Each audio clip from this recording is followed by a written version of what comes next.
Salutations, young Scott County scholars. This is Mr. Dragoon. I will be your host for this early Russian history lecture, part of our AP World History online lecture series.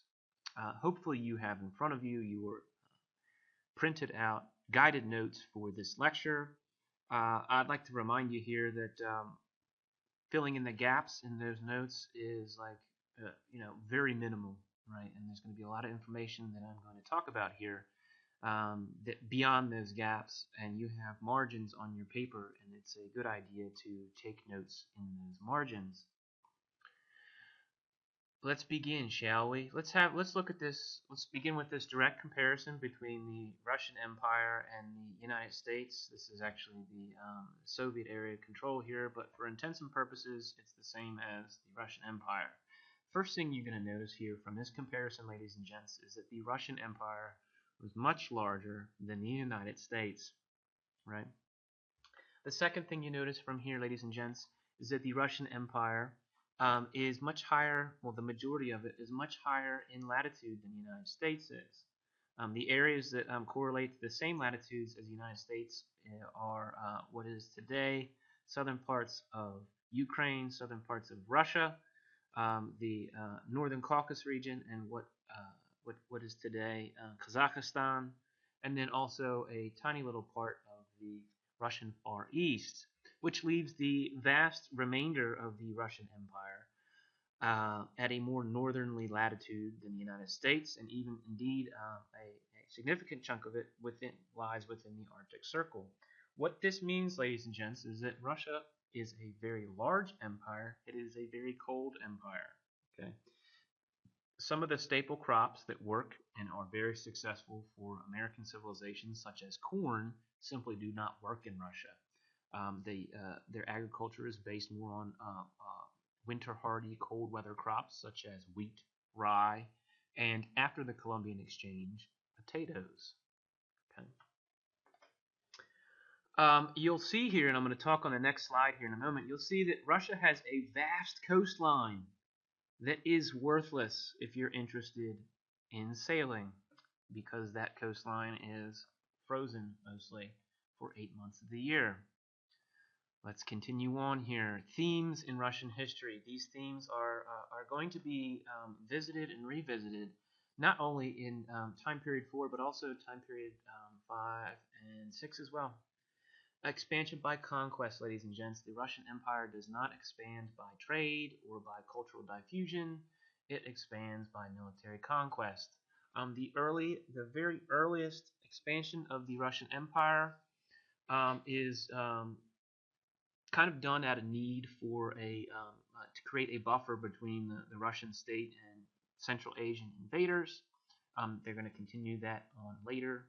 But very important here, and you can go ahead and underline this part like a million times, is the need for warm water points. Just as I showed you in that last slide there, that the Russian Empire is very large and very cold, and it is very wealthy in terms of natural resources.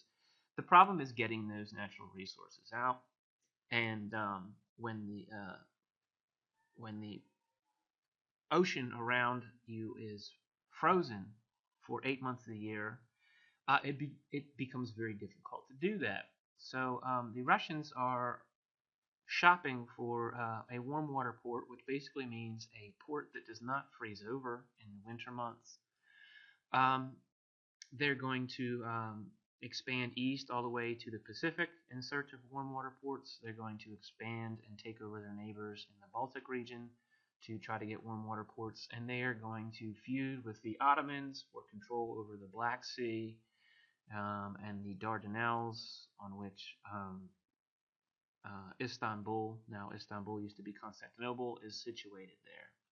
So these conflicts and conquests are going to be fueled by the need for a warm water port. Another perennial thing here in Russian history is a strong central government and attempts by the Tsar to take power from the nobilities. Now, Tsar is a Russian word which correlates best to Caesar, which is the name of the emperor, of course, of Roman Empire.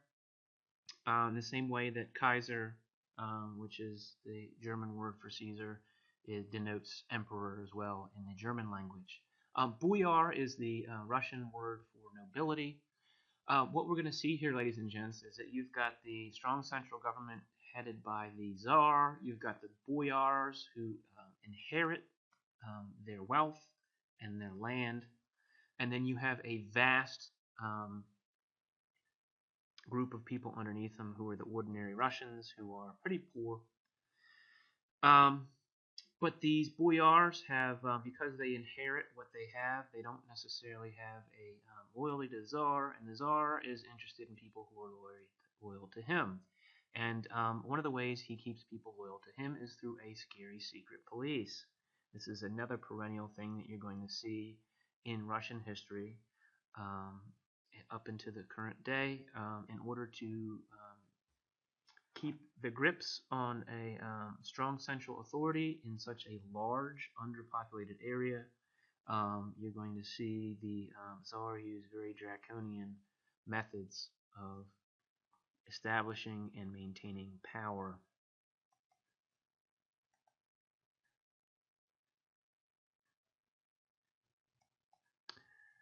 Let's review what we already know about Russia. We know that the Kievan Rus is the first Russian state.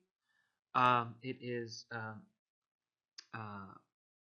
very intertwined and with the culture and the religion and politics of Byzantium. Of course, they adopt the religion of the Byzantine Empire, Orthodox Christianity. And the early Russian state does that to get a kind of a state ideology that can bring all of the people in the large area together and make them all feel like they are all part of one people, one state. We also know that the Russian state and Russian people control a large, significant fur trade. And it's also one of the reasons why they expand into Siberia. Ladies and gents, if you are alive in time period 4 and maybe you don't live in Russia, maybe you live in Persia, well, they've still got cold nights in the winter. And if you would like to be warm and you would like to be luxurious, you are going to buy some fur, either for your coat or for your bedding or for both. It's a luxury item, but not only is it a luxury item, in some places warmth is not a luxury. And anyways, there's a great demand all across Eurasia for furs. It's a perennial demand, and it creates wealth for the Russian people. Fur is one of many forestry products that is traded out of the northern part of Asia there, also including amber, some precious metals, and of course timber. Here's an example of early Byzantine influence on the Russian Empire, Russian states. This, of course, is a church, and this is a church full of art, which come Byzantine art, and the most notable form of that are these icons here, which are ubiquitous in Russian Orthodox churches, and they are also ubiquitous within Russian Orthodox homes. Almost every Russian home that is Orthodox has a icon in a corner of some type of patron saint, usually, or the Mother Mary or something like this. Okay, another huge Byzantine influence, not only on Russians but on Slavic people in general, is the Cyrillic alphabet. The Slavic people, of which the Russians are the largest group of, before they converted to Christianity, were illiterate. In other words, they did not have a writing system for their language. This gentleman right here, Cyril, with his partner Methodist, they were both Orthodox priests from the Lake Ohrid region of what is now Macedonia, northern Greece, which would be part of the Byzantine Empire. They went to spread Orthodox Christianity to the Slavic people. Very important to spreading Christianity to these people was getting them to be able to read the Bible.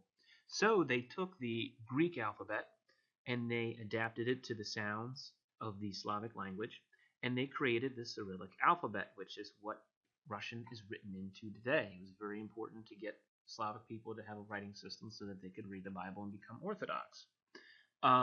So if you look today, the similarities between modern Greek and Russian, you can definitely see them. All right, let's look at a little bit of the political situation here. We know that Kiev was the center of the first Russian state, and we know that the first Russian state was taken over by the Mongols and ruled by them in a kind of a loose rule. It was based mostly on tribute for several hundred years. We know that one of the parts of that rule was that the Mongols chose the Grand Prince, and more often than not, they chose the Grand Prince of Muscovy, which is centered around Moscow. So power slowly shifted from Kiev to Moscow. Another reason why Moscow power shifted north there was that Kiev is on the western part of a great grassland known as the Russian steppe there that goes all the way into Central Asia. In other words, it's basically a highway for Central Asians or Europeans later on to move in and invade or move around. So Moscow is basically off that highway in a more wooded region, and it's easier to defend as as Napoleon and subsequent invaders are going to find out. Power is going to continue moving north a little bit later. We're going to come back to that. If you see here, ladies and gents, you'll see that you've got Hungary, which again, this is a group of Central Asians that came through this grass highway and settled into this area right here of Hungary, which is a flat grassy area in the center of Eastern Europe. You've got the Byzantine Empire down to the south here, which becomes the Ottoman Empire. And then we have the Polish-Lithuanian Commonwealth, which is one of the largest states in Europe at that time. And so if you look here, ladies and gents, when the Russian Empire expands, it's going to be very difficult for them to expand west because there's going to be powerful states here already, and the first place they're going to expand is into Central Asia and Siberia because it's going to be easier to expand there. Okay, what we have in this picture, ladies and gents, is a picture of Russian boyars or nobility. And if you look at this picture, you will see some cultural similarities with Asia. And this brings us to a larger question here in Russian history, right? Is Russia part of Europe or is Russia part of Asia? Some things here that denote that that come from come from Asian culture here is that we've got some architecture, this symmetrical architecture with the domes and all this that's borrowed from Persian and Central Asian culture. You also have the dress, the garb, the attire, these robes that they wear are very ornate, and the robes, which is very similar to Central Asians, very similar to the Central Asians who ruled over them, lorded over them for several hundred years. And of course, ladies and gents, we have the quintessential Russian symbol of male virility, which are these exquisite beards. Yes, these nobility wear their beards as symbols of their masculinity. Okay.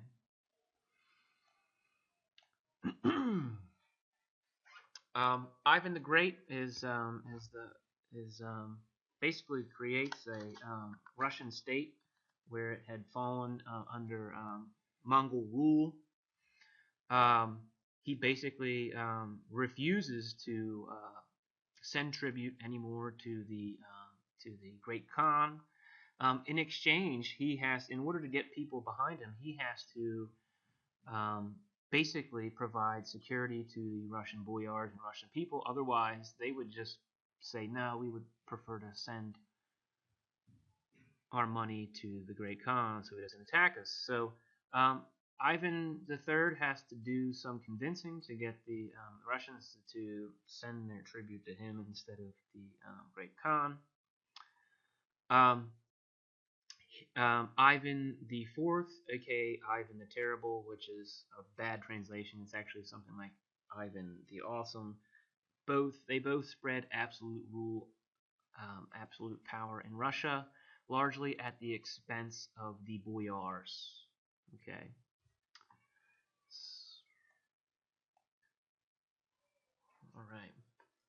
Russia in the late 1500s, as we know, they expanded into, from your reading, they expanded into Central Asia and Siberia before they moved into Europe here. Um,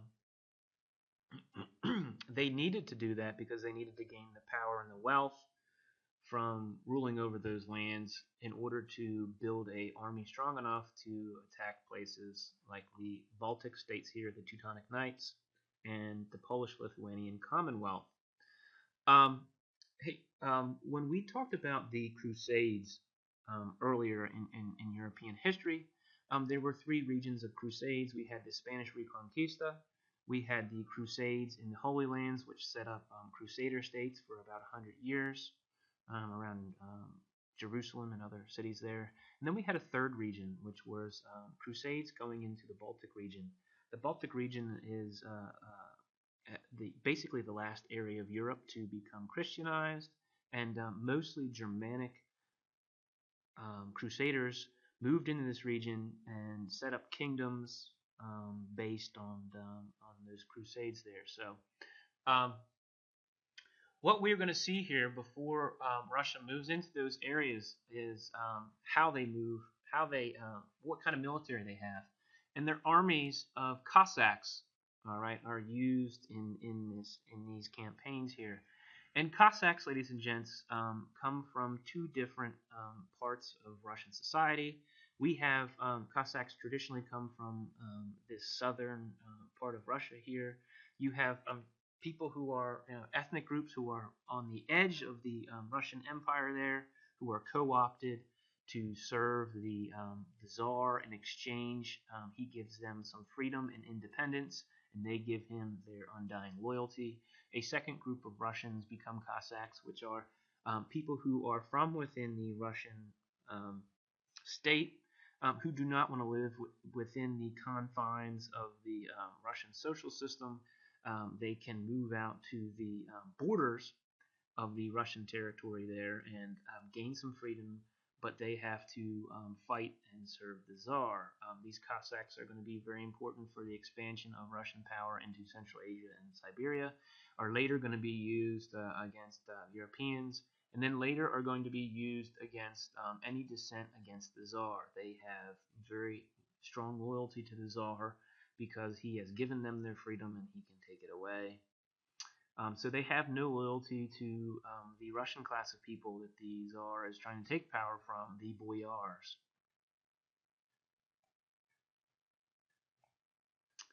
Okay. Um, After Ivan the Awesome or Ivan the Terrible dies, we have again we have the Boyars trying to reassert power. In other words, they don't like the fact that this king or this czar or has taken power away from them, and they would like to get their power back. They can look to the west. They see the Polish-Lithuanian Commonwealth, where they have a very weak king and very strong nobles, and they can see that example, and they would like to have that for themselves. There is infighting among the boyars, and eventually, the Romanov family restores order, and rather than being, ruling among boyars, they simply make themselves the new czars. Here we have Mikhail Romanov, who ruled between 1613 and 1645, holding that scepter and that ball. We'll talk about that a little bit later here, ladies and gents. Anyways, the Romanov family is going to rule. This is the dynasty that is going to rule over Russia from 1613 until the 1917, when we have a brief democratic provisional government followed by Bolshevik revolution. Okay, here is the family crest of the Romanov dynasty here. We have, of course, the crown. We have the scepter, which is the symbol of temporal authority, and then we have the ball here, which shows its relationship to the church. The Romanov dynasty sees themselves as the upholder of the Russian Orthodox Church, And if we harken back to the Byzantine Empire here, ladies and gents, we see a very close relationship between the Orthodox Church and the Byzantine rulers. That is going to be extended to Russia here once Constantinople falls. The Russians view Constantinople as the second Rome when Rome was corrupted by the Pope. The rightful center of Christianity moved to Constantinople, and then once Constantinople falls to the Turks, the Russians are going to say that Moscow is the third Rome and the rightful center of Christianity, and they are going to uphold the Russian Orthodox Church. All right, then we get to this gentleman right here, Peter the Great, 1682 to 1725. He is a great reformer and westernizer of Russia. We know this, ladies and gents, because if we have a look at Peter the Great in this picture, we know there are some very distinctly Western things about him. Number one, he has a shaved face. He has adopted the customs of Europe as opposed to showing the virility of his manhood by his beard. He is not wearing a Asian style robe, but he's wearing a European style military uniform here with the breastplate here. He's got this map, the cartography. He's very interested in the expansion of empire there. Cartography is very much a European um, tool at this point of conquest. He's got the European style sword here in his hand, and his hand is resting on a cannon, which is a weapon of war that was perfected by Europeans. And we're going to talk about that a little bit in his Westernization plans here, ladies and gents. Westernization under Peter the Great, or Petr, as you would say in Russian. He looked to Europe as a modernizer, and he forced Russian men to cut their beards. Certainly, those who were serving him directly in the bureaucracy and boyars were made to cut their beards. I'm not positive whether every single peasant was forced to cut their beards, but certainly anybody who was serving the autocracy or subservient to them in the nobility would have to do that. The reason why he's interested in doing this is because it's like if you dress up and when you go to school, you think of yourself as differently.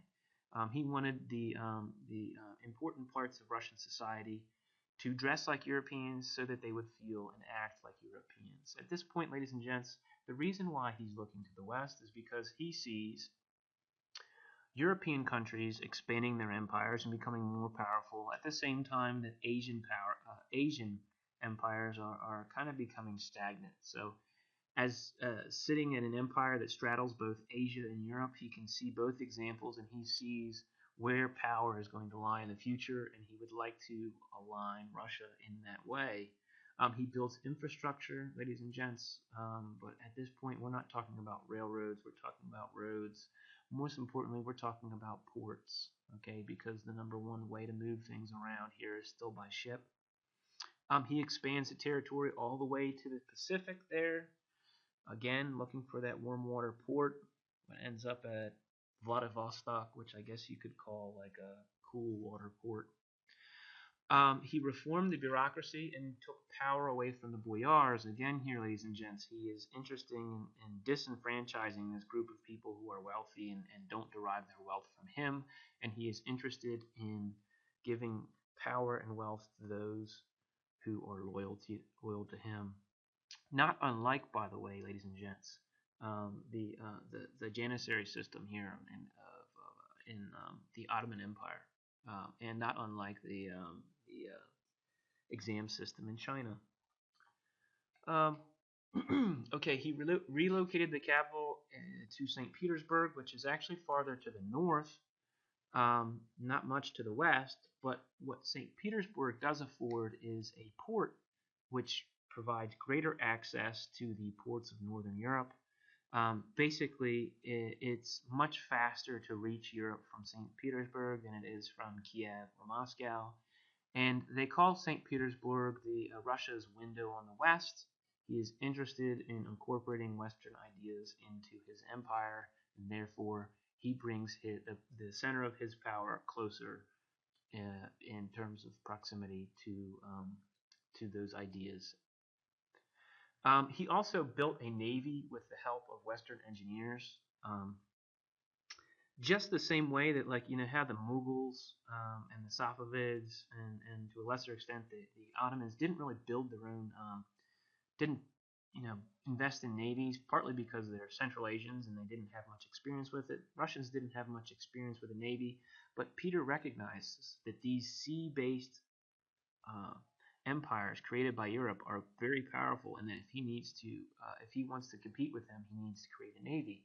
Also, ladies and gents, he brings in not only like naval engineers, but also Western military trainers, and he makes academies where he has young Russians trained in the newest and latest military techniques that the Russians are using to dominate the world here.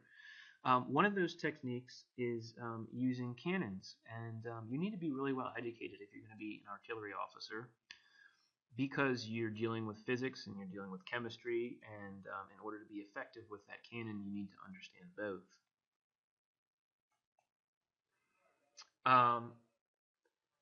We're going to finish here, ladies and gents, with Catherine the Great. She's not actually German. She's not actually Russian. She's German. She marries the Tsar and has him killed. She becomes an absolute ruler, a very capable ruler. And she expands Russia's borders yet again. And again, she goes to the Black Sea region there and fights the Ottomans for warm water ports. One thing I want to say about the Westernization, about Catherine the Great, that she's going to kind of put into law here, ladies and gents, is Peter the Great encouraged Russian people who serve the state, the autocracy, and Russian nobles to learn European languages. That was a mark of distinction if you could speak French, English, or German. She is going to continue that,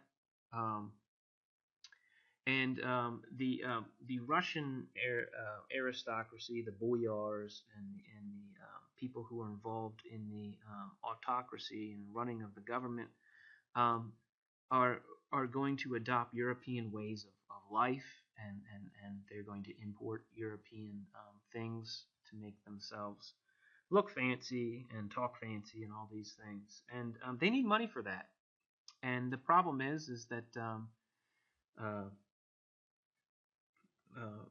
there's very little labor in Russia. I mean, there's a lot of people, but there's a lot of land too. And in order to control those people and make sure those people are making money for you, you've got to make them serfs. And as we know already from the Black Plague, feudalism was largely destroyed by the Black Plague and the urbanization that occurred after that. The Russian nobility and the Russian autocracy are looking to fund their new lifestyles here, and they need to make sure that the people who work for them stay working for them.